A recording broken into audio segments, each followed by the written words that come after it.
नमस्ते बच्चों। आज मैं कहानी वाली नानी आपको भारत की एक लोक कथा सुना रही हूँ।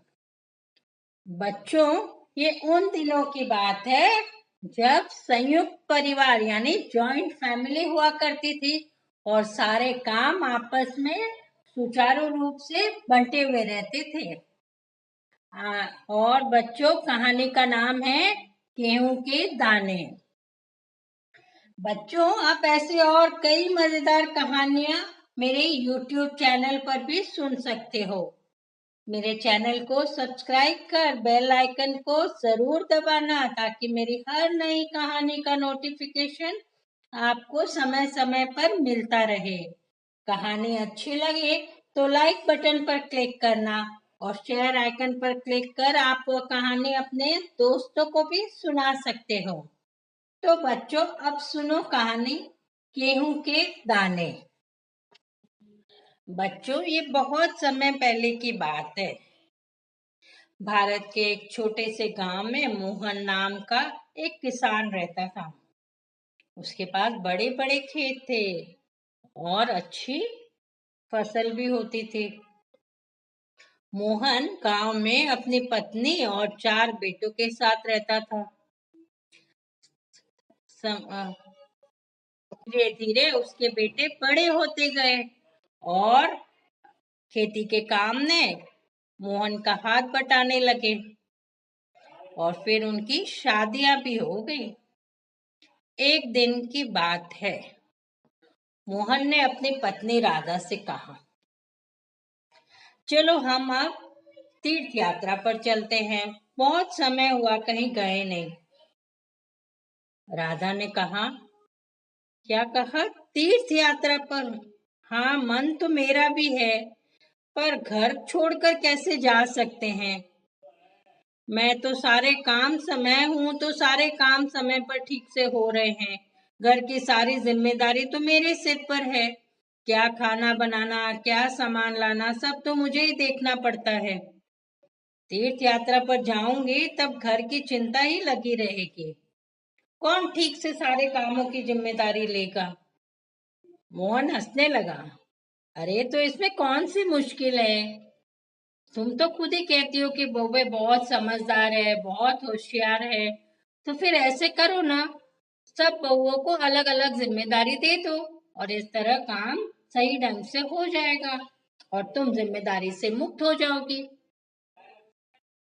राजा ने कहा, आपकी बात तो ठीक है, पर कौन सी बहू को कौन सा काम सौंपूं, ये भी तो एक परेशानी है। मोहन बहुत समझदार था। उसने कहा, चिंता मत करो, इसका हल है मेरे पास। मैं सब ठीक कर दूंगा। बस हम 1-2 साल बाद तीर्थ पर निकलेंगे। और बच्चों, पता है दूसरे दिन मोहन ने क्या किया?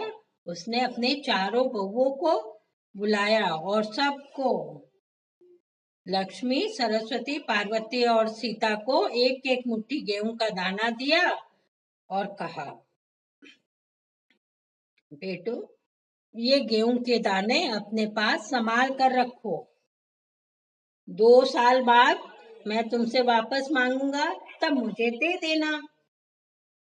सभी बहुओं ने वे दाने ले तो लिए, पर उन्हें बड़ा आश्चर्य हो रहा था और फिर चुपचाप अपने कमरे में आ गई।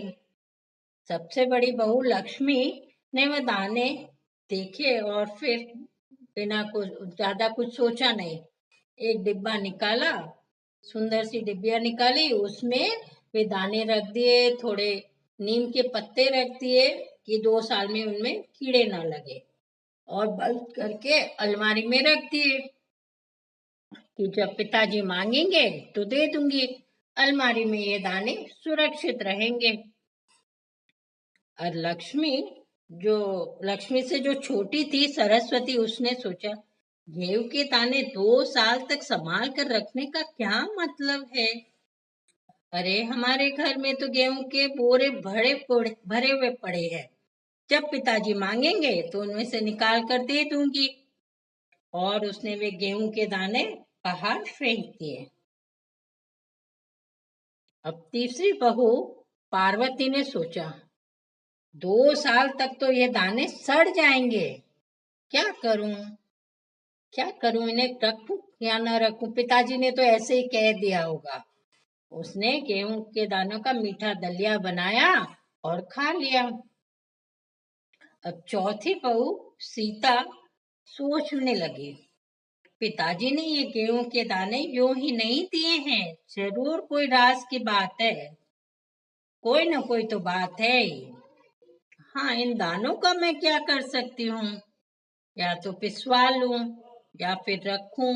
क्या करूं? ऐसे सोचते सोचते उसे एक बढ़िया तरकीब सूझी और उसने वे गेहूं के दाने लिए और खेतों की तरफ चल दी।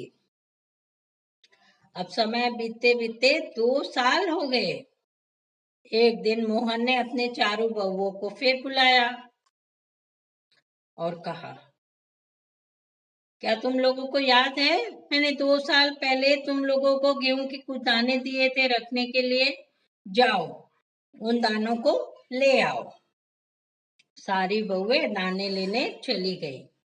सबसे बड़ी बहू लक्ष्मी गई, अपने अलमारी खोली, उसमें से डिब्बियां निकाली, गेहूं के दाने निकाल करके मोहन को दे दिए। दूसरी बहू कहाँ गई? भंडार घर में, स्टोर में। वहां बहुत सारी बोरियां रखी हुई थी गेहूं की, और उसने उसमें से एक मुट्ठी भर दाने निकाले और मोहन को दे दिए। तीसरी बहू सोचते सोचते क्या करूं वापस आ गई। और चौथी बहू ने सोहन से कहा, पिताजी, ये दाने उन दानों के लिए तो आपको मेरे साथ गोदाम में चलना होगा। गोदाम में? क्यों? मोहन ने पूछा। तब सीता ने कहा, पिताजी, आपने जो दाने दिए थे ना, वे मैंने खेत में बो दिए। फिर 6 महीने बाद जब फसल हुई तो उन गेहूं गेहूं बहुत सारे गेहूं हुए, उन्हें फिर बो दिए। इस तरह करते करते 2 साल में मुट्ठी भर दाने 20 बोरी जितने हो गए हैं। अरे वाह, तुम तो बड़ी होशियार निकली, मोहन ने कहा। और फिर सीता से कहा कि ठीक है, चलो हम गोदाम में चलते हैं। अब तीसरी बहू पार्वती से कहा, तुम्हारे दाने कहाँ हैं? उसने कुछ शर्माते हुए कहा, मुझे लगा कि दाने सड़ जाएंगे, उनका कोई उपयोग करे तो अच्छा है, इसलिए मैंने उन दानों को पकाकर खा लिया, मीठा दलिया बना के खा लिया। अब अब मोहन ने राधा की तरफ देखा और कहा, तो अब तो तुम्हें समझ में आ गया होगा कि कौन सी बहू को कौन सा काम देना है। और राधा ने भी कहा, हाँ हाँ, आपकी तरकीब तो बड़ी काम की है।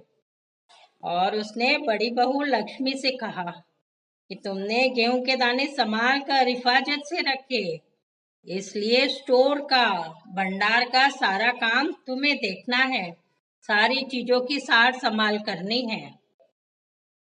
और सरस्वती की तरफ मुड़कर कहा, तुमने कचरा समझकर बाहर फेंक दिया कि घर में पड़े रहेंगे, सड़ेंगे, कुछ कीड़े लगेंगे, इससे अच्छा उन्हें फेंक दिया। तो घर की साफ सफाई की सारी जिम्मेदारी तुम्हारी है। तीसरी बहू पार्वती से कहा, तुमने वे दानों का उपयोग किया और दलिया बना के खा लिया, इसलिए आज से चौके की खाना बनाने की जिम्मेदारी तुम्हारी। और फिर सबसे छोटी बहू सीता से कहा, हाँ, तुमने उन दानों का सही उपयोग किया है, तो अब से तुम्हें घर का सारा हिसाब किताब देखना, लेन देन देखना है, क्या चीज कहाँ खर्च करना है, ये सारी जिम्मेदारी तुम्हारी।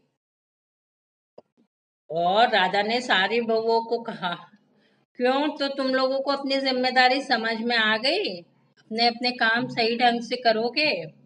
और चारों बहुओं ने अपने सास ससुर को प्रणाम किया और कहा, हाँ पिताजी, माताजी, हम सही ढंग से अपनी जिम्मेदारी निभाएंगे। और फिर जब बहुएं चली गई, तब मोहन ने कहा, क्यों राधा, अब चले तीर्थ पर? और राधा और मोहन दोनों अगले दिन तीर्थ के लिए निकल गए। वे निश्चित थे कि घर का सारा काम सुचारू रूप से होगा। तो बच्चों, कैसी लगी ये कहानी? हाँ, तो अब आप भी समझ गए होंगे कि कोई भी काम सुचारू रूप से अगर मिल बांट कर करे तो सही तरीके से हो जाता है। और अगले हफ्ते फिर मिलूंगी एक नई कहानी के साथ। तब तक गुड बाय, टेक केयर।